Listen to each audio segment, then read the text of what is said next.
ಒಂದು ಪಕ್ಷದ ವಿರುದ್ಧವಲ್ಲ, ಯಾವುದೋ ಒಂದು ಜಾತಿ ಜನಾಂಗದ ವಿರುದ್ಧವಲ್ಲ, ಹಿಂದುತ್ವದ ನಾಯಕನಾಗಿ ಉತ್ತರ ಕರ್ನಾಟಕದಲ್ಲೇ ತನ್ನ ಏನು ಫೈರ್ ಬ್ರ್ಯಾಂಡ್ ಎಂದೇ ಹೆಸರು ಖ್ಯಾತಿಗೊಂಡಿರ್ತಕ್ಕಂಥ ಬಸವನಗೌಡ ಪಾಟೀಲ್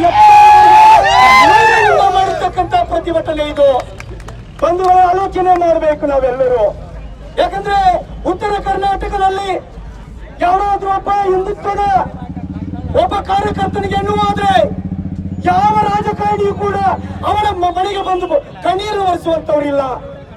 ಆದ್ರೆ ಬಸವನಗೌಡ ಪಾಟೀಲ್ 14 ಬಂಧುಗಳೇ, ವಿಜಯಪುರ ಅಂದ್ರೆ ಇದು ಬರಡು ಏನಂದ್ರೆ ಯಾವ ರೀತಿ ನಗರ ಆಗಿತ್ತು ಅಂದ್ರೆ ತುಳಾಪುರ ಅಂತ ಹೆಸರು ಕಳ್ಕೊಂಡಿತ್ತು. ಅಂತ ವಿಜಯಪುರವನ್ನ ಇಂದು ರಾಜ್ಯ ಗುರುತಿಸುವಂತೆ ಮಾಡಿದ ನಾಯಕ ಇದ್ರೆ ಅದು ಬಸವನಗೌಡ ಪಾಟೀಲ್ 14. ಆದ್ರೆ ಅಂತ ನಾಯಕನ ನೀವೇನ್ ಮಾಡಿದ್ರಿ? ಇಂದು ಪಕ್ಷದಿಂದ ಉಚ್ಚಾಟನೆಯನ್ನ ಮಾಡಿದ್ರಿ. ಬಂಧುಗಳ ಆಲೋಚನೆ ಮಾಡ್ಬೇಕು ನಾವೆಲ್ಲರೂ. ಇಂದು ಹಿತ್ತಲದ ಹಂದಿಗಳು ಎತ್ತು ನಿಂತು ಮಾತಾಡ್ತಾ ಇದ್ದಾವೆ. ಏನಂತ? ಬಸವನಗೌಡಿಗೆ ಅನ್ಯಾಯವಾಗಿದೆ. ಯಾವಂದ್ರೆ ನಮ್ಮ ವಿರೋಧನೆ ಇರ್ತಕ್ಕಂಥ ಹಿತ್ತಲದ ಹಂದಿಗಳು ಇನ್ನು ನಮ್ಮ ಹತ್ರ ಬಂದು ಏನ್ ಮಾಡ್ತಾ ಇದ್ದಾವೆ? ಬಸವನಗೌಡ್ರಿಗೆ ಅನ್ಯಾಯವಾಗಿದೆ. ಹೈಕಮಾಂಡ್ ಆಲೋಚನೆ ಮಾಡಬೇಕು. ಯಾಕಂದ್ರೆ ಬಸವನಗೌಡಿಗೆ ವಿರೋಧಿಗಳು ಕೂಡ ಬೆನ್ನತ್ತಿದ್ದಾರೆ. ಅಂದ್ರೆ ಇವು ಅಂತಿತ್ತ ಗಂಡಲ್ಲ, ಇದು ಬಸವನಗೌಡ ಪಾಟೀಲ್ ಅಂತಕ್ಕಂಥದ್ದು ಅಂತಿತ್ತ ಗಂಡಲ್ಲ.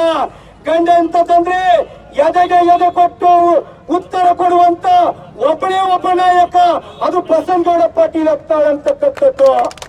ಬಂಧುಗಳೇ, ಆಲೋಚನೆಯನ್ನ ಮಾಡಿ ಮತ್ತೊಂದು. ಯಾಕಂದ್ರೆ ಇಂದು ನಾವೆಲ್ಲರೂ ಹೇಳ್ತೇವೆ ಬಸವನಗೌಡ ಪಾಟೀಲ್ ಜಾತ್ಯತೀತ ನಾಯಕ.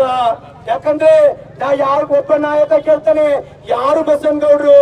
ಅರೇ ಬಸವನಗೌಡ ಯಾರಂದ್ರೆ ಹಿಂದುತ್ವದ ಆರಾಧಕ ಬಸವನಗೌಡ್ರು. ಜಾತ್ಯತೀತ ನಾಯಕ ನಾವು ಕಳ್ಕೋಬೇಕಾ? ಬಂಧುಗಳೇ, ಉರಿಯುತ್ತೆ. ಯಾಕಂದ್ರೆ ಒಬ್ಬ ನಾಯಕನನ್ನ ಹೊರ ಹಾಕಿದ್ರಿ. ಬರೀ ಒಬ್ಬ ನಾಯಕನನ್ನಲ್ಲ, ಇಲ್ಲಿ ಉತ್ತರ ಕರ್ನಾಟಕದ ಎಷ್ಟೋ ಕೋಟ್ಯಾಂತರ ಕಾರ್ಯಕರ್ತರನ್ನ ನೀವು ಪಕ್ಷದಿಂದ ಹೊರ ಹಾಕುವಂತ ಬಂದಿದ್ದೀರಿ. ನೋವಾಗ್ತಾ ಇದೆ.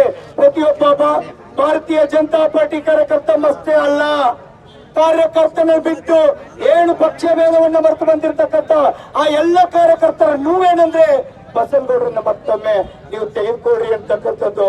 ಆದ್ಮೇಲೆ ಸರ್ಕಾರಗಳು ಆಲೋಚನೆ ಮಾಡಬೇಕು.